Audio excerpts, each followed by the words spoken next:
തൃശൂർ പുതുക്കാട് മാതാവ് കൊലപ്പെടുത്തിയ നവജാത ശിശുക്കളുടെ മൃതദേഹ ഭാഗങ്ങൾ ഇന്ന് പോസ്റ്റ്മോർട്ടം ചെയ്യും.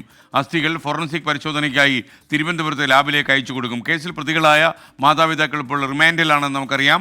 അമൽ സുരേന്ദ്രൻ തൃശൂരിൽ നിന്ന് ചേരുകയാണ്. അമൽ, ഗുഡ് മോർണിംഗ്. കൂടുതൽ അന്വേഷണം നടക്കുകയാണോ ഇപ്പോൾ?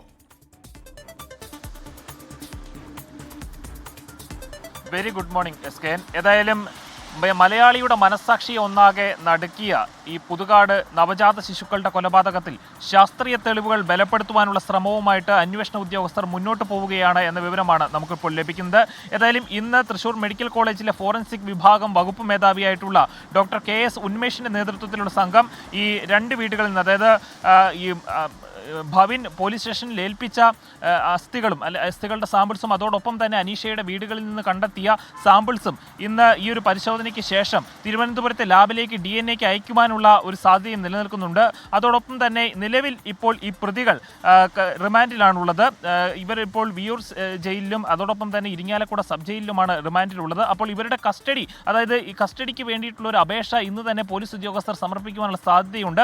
ഇവരെ കസ്റ്റഡിയിലെടുത്ത് കുറെ കൂടി വ്യക്തത ലഭിക്കേണ്ടതുണ്ട്. നിലവിൽ പോലീസ് ഉദ്യോഗസ്ഥർക്ക് അനീഷയുടെയും ഭവിനും നൽകിയ മൊഴികളാണ് ഇപ്പോൾ നിലവിലുള്ളത്. അതോടൊപ്പം തന്നെ ഈ കേസിൽ കൂടുതൽ പ്രതികളുണ്ടോ അല്ലെങ്കിൽ ബന്ധുക്കൾക്ക് ഈ വിവരത്തെക്കുറിച്ച് നേരത്തെ തന്നെ അറിയാമോ എന്ന വിവരങ്ങളിലെല്ലാം കുറെ കൂടി വ്യക്തത പോലീസ് ഉദ്യോഗസ്ഥർക്ക് ലഭിക്കേണ്ടതുണ്ട്. അതുകൊണ്ട് തന്നെ ഇവരെ കസ്റ്റഡിയിൽ കിട്ടേണ്ടത് ഈ ഒരു ഘട്ടത്തിൽ അത്യാവശ്യവുമായ ഒരു കാര്യമാണ്. അതിനാൽ തന്നെ കസ്റ്റഡിയുമായിട്ട് മുന്നോട്ട് പോകാനാണ് ഇപ്പോൾ പോലീസ് ഉദ്യോഗസ്ഥർ തീരുമാനിച്ചിരിക്കുന്നത്. ഏതായാലും ഇവരെ കസ്റ്റഡിയിൽ ലഭിച്ചതിന് ശേഷമാണ് കുറെ കൂടി വ്യക്തത ലഭിക്കുകയുള്ളൂ. അതോടൊപ്പം തന്നെ ഈ കുട്ടികളുടെ ഒരു കാലയളവുണ്ട്, ഈ കൊലപാതകങ്ങൾ നടക്കുന്ന ഒരു കാലയളവ്, അത് 2021-2024 എന്നൊരു കാലയളവിൻ്റെ ഒരു വലിയ ദൈർഘ്യം. അതിനുശേഷം ഇപ്പോഴാണ് ഈ വിവരം പുറത്തു വരുന്നത്. അപ്പോൾ ഇതെല്ലാം അന്വേഷണത്തെ പ്രതികൂലമായി ബാധിക്കുവാനുള്ള ഒരു സാധ്യത കൂടി അന്വേഷണ സംഘം മുന്നോട്ട് കാണുന്നുണ്ട്.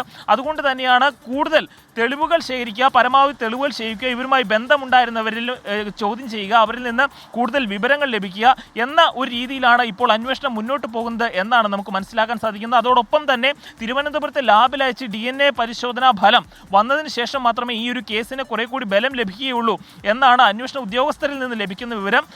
SK. അമൽ സുരേന്ദ്രനാണ് വിവരങ്ങൾ നൽകിയത്.